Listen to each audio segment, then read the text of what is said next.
الحمدللہ وحدہ والصلاۃ والسلام علی من لا نبی بعد اما بعد۔ اسلامی بھائیوں، جہنم کو اللہ رب العالمین نے شہوتوں اور خواہشوں سے گھیر رکھا ہے اور جنت کو تکلیفوں اور پریشانیوں سے۔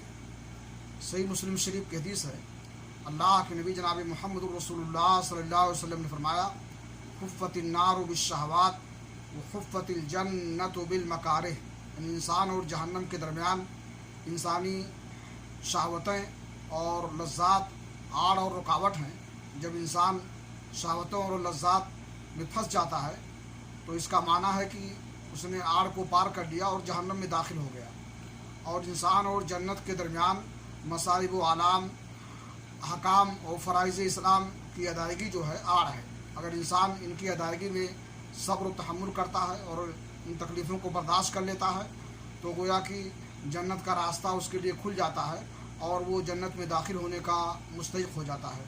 اللہ رب العالمین سے دعا ہے کہ اللہ تعالی ہمیں احکام اسلام کا پابند بنائے اور جنت کا راستہ ہمارے لیے آسان کر دے اور جہنم سے محفوظ رکھے۔